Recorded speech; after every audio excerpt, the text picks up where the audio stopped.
Hi, welcome back to the Battleboards bunker. This is part 2 of the Lord of the Rings board, which is if you've watched the first part, you can see how much of an epic board it is. So I'll just give you a quick flyover of the board before I start sort of taking it apart and go into more detail about how to actually build the board, how the parts come together. There's many different ways of putting the board together. This is just one way. This is the sort of way I've designed it to sort of go together. Okay, so these are the two village boards. Basically, they're 2 foot by 2 foot. They go together. There's hidden magnets actually underneath the board where the pieces will sort of try and connect. They're not all over the board, so there's only certain locations for those. But I just thought I'd do that just to help, key the building in. Buildings can obviously sit wherever you like, so you can sort of mess around with them and reposition them, anywhere on the board you like. But there is a set way that I've sort of made them to fit. So that's what we'll do now. We'll put the buildings together where they go. So this is the building. This is the first one I made. So this is the inn. So the inn sits in over here. There's a secret cave at the back of the inn, so that sits in and round about there, and then the top floor goes on top. Again, these can slide around, so you just push them around so you get your best fit, and then the roof will go eventually on top. Okay, and then the second part of the inn is a little bit more tricky. We have this raised platform. So that sits in between the one that's already existing, so you might just want to move the house out of the way, slide that one into there, and then just gently butt the two up together, and that all sits snugly together. And then you have the staircase with the blue sort of baubles, and that sits with that one there. So next we have the walkway over the top, so that sits then in between this gap here, and so this has this sort of extra wooden support that basically just pushes in there as if it's supporting the walkway, and then the green walkway sits over the top like that, so that gets positioned in there next. And then next we have the chandlers, which is made up of this small section and then 2 floors above. Fits into this corner here. It's one of my favourite buildings. I think it was the second one I made. So the small square one with the doors goes in first, and then the one with the double door barn doors goes in second. That just sits on top. And again, we can slide all these around and make them fit properly later on. And then you have the next floor, which is the red floor, that sits on top of that, and then on top of that we have the red roof with the doors and the window at the top, which again you can have this facing either way, so it doesn't matter which way round that goes. It's just however you want it to look. I sort of quite like the idea of the window facing that way, so you can actually almost work your way up through the building and then out onto the castle plateau. And then that has this little raised platform that goes down to the wizard's tower, so that sits in there like so, and that will butt up against the next board, so you can just push that all in nice and tight, and you'll feel that it's all quite firm. And then next, to actually get access to that, I've made this little sort of platform that sits in front. That has a set of steps that we'll put in there in a minute, so it can be left like that, or it has this little extra building that sits on the front of that again, which just sort of slots in there, and that should locate in roughly there like that. So these are the 2 steps that you need to go in this one. One that has no railings, that sits just in front of the red door, and then the other one with the brown bubbles on top sits in front of the platform, like so. So as part of the chandlers, I've made this extra little hoist, so that connects magnetically up to the top roof, and then it's got this extra long chain. Now if you decided to use the hoist in a different location, maybe without the floor below, making it quite short, you can remove the longer chain, and then they would effectively just hoist it from the from a lower position. But I've just given you a little bit of a magnet just to sort of connect that on to make that longer, so you can use it on a 3-floor or 2-floor. And then to give it that sort of ship feel, that Chandler's feel, then I've made this extra little sort of ship part that just sits under there with the anchor on it, just to show that it's part of the chandlers. Okay, so next we're going to build the main council building.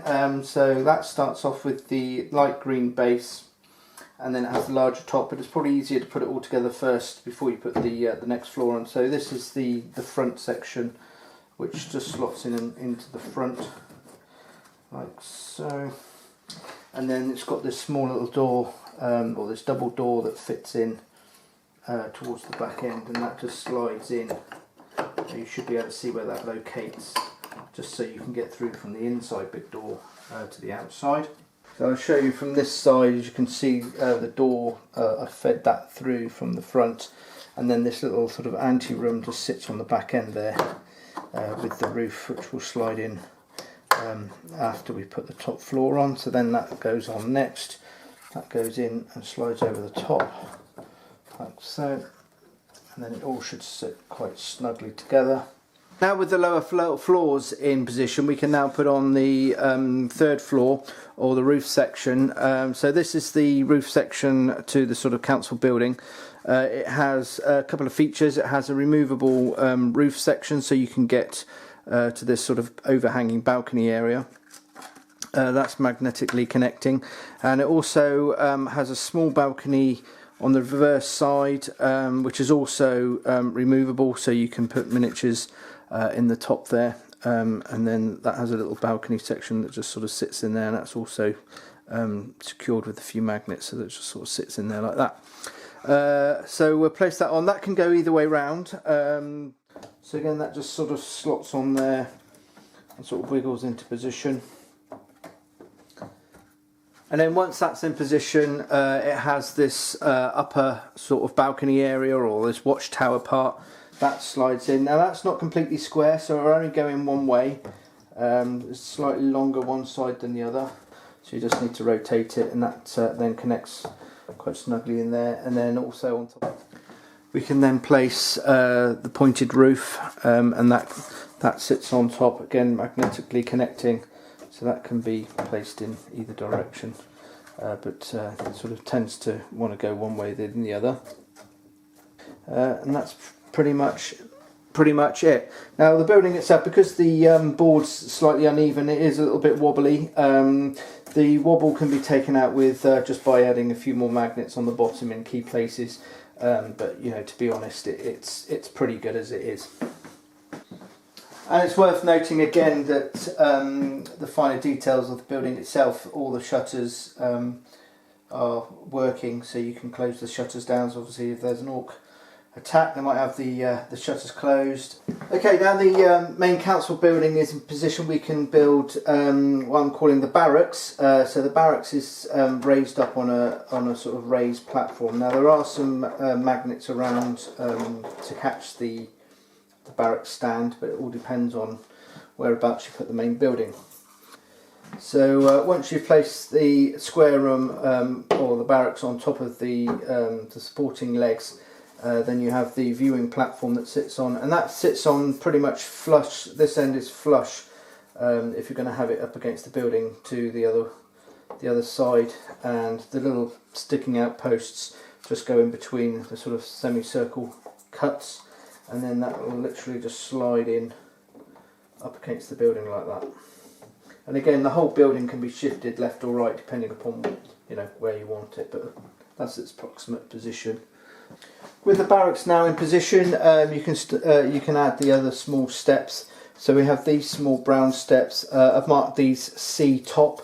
They sit in there like that, so you can get from the barracks up to the sort of armory section. We have this little small balcony section that connects to the larger steps. These steps are labelled C bottom, and that connects magnetically into there like that. So this little extra piece just slots into there, and it sort of just holds itself while you get the steps up against it, and then the largest steps can just push up against it like so. And then the rest of the building just sits in behind it, and then finally add the top steps into there. So that should all work out quite nicely, like that. Again, it's completely flexible, so you know, you might want to set it up in a different way or move it around. And then finally, I have this little ladder that just pokes down inside the actual barracks area, so they can come up to the platform. So with the council building built, it's now time to put in the other large house, which is the blue house, and this sits at the back here. So again, I'm just going to place it in roughly in its position. That's its first floor. Then the second floor, which has this section with the door in it, this goes over to a walkway. So that's facing the council building. That sits on top there. And then the roof section, which again can probably go either way round if you're not going to use the walkways. But if you're going to use the walkways, then it's the section with the roof overhang is where the walkway is going to go, and that'll be clear in a minute. Okay, with the blue building in, it's time to put in the sort of main gate, and that's sort of can be a little bit trickier. So the main gate consists of basically the gate section and the gate support either side. These can be used with the overhead walkways or without. So first of all, you place the gate post underneath the actual building, like so, just to sort of show you the idea that the walkway goes in between where this blue door is, obviously to get access to the walkway. So that goes in there.